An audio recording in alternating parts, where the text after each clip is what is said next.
All right, let's dive into one of history's most incredible stories of transformation. We're talking about how a single religious leader in a city that was literally falling apart rose to become one of the most powerful figures on the entire planet. Let's get right into it. So this is the big question, right? How on earth did this happen? It's an amazing story of faith, of absolute chaos, and some seriously clever political moves that would go on to shape Western civilization for 1,000 years. Now, to really get how the Pope's power exploded, we've got to rewind the clock. We need to go back to a time when he wasn't the single supreme authority, a time when the Christian world was a lot more spread out. In those early days, the Bishop of Rome was known as first among equals. Now, what does that mean? Well, because he was seen as the successor to the Apostle Peter, he had a ton of prestige. But it was a position of honor, It wasn't a license to command everyone else. See, Rome was just one of 5 major centers, or patriarchates, of early Christianity. You had the Bishop of Constantinople, who was a huge deal because he was in the capital of the powerful Eastern Roman Empire. And then you had the leaders in Alexandria, Antioch, and Jerusalem.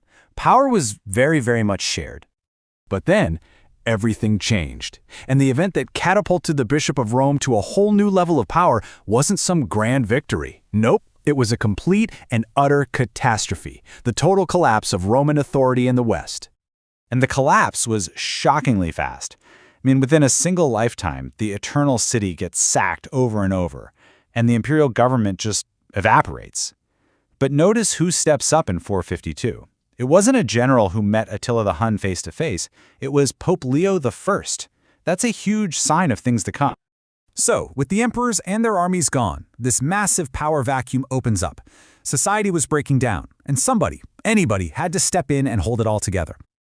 Just let that sink in for a second. For the first time in hundreds and hundreds of years, the city that had ruled the known world had no secular leader. Nobody was left to command the troops, manage the food supply, or just maintain basic order.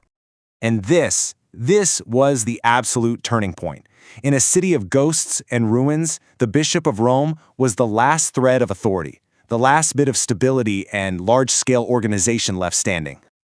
And look, this wasn't some calculated power grab, not at first anyway.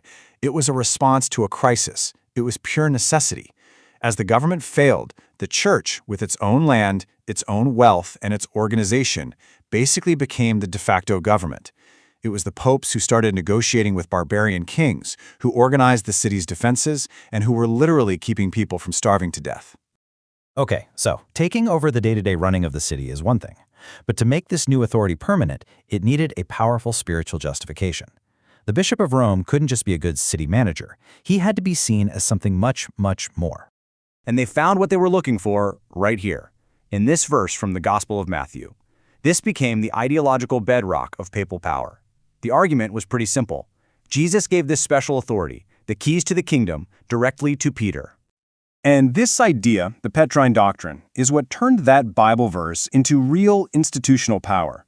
The logic was, since the Bishop of Rome is Peter's direct successor, he inherits that unique authority, not from other men, but directly from Christ.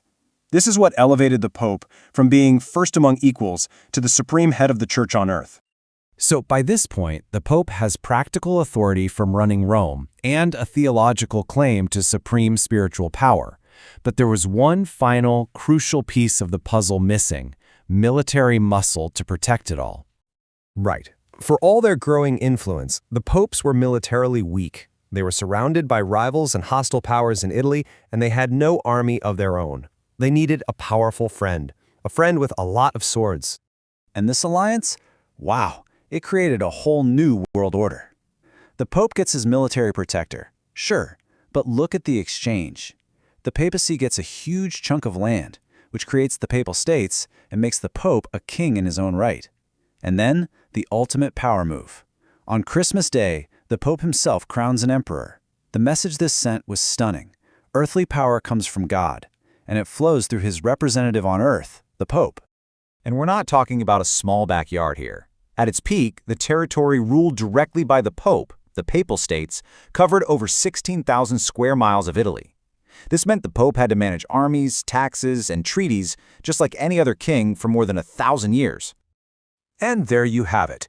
In just a few centuries, the Bishop of Rome goes from being a respected bishop in one city to the functional governor of Rome, to the supreme spiritual leader of Western Europe, and finally to a territorial ruler and a kingmaker who could literally create emperors. And all of this leaves us with a final, absolutely fascinating question. This fusion of spiritual and worldly power basically defined the Middle Ages. It led to incredible achievements, for sure, but it also led to centuries of conflict. It's a tension that would shape the history of Europe and the Church itself forever.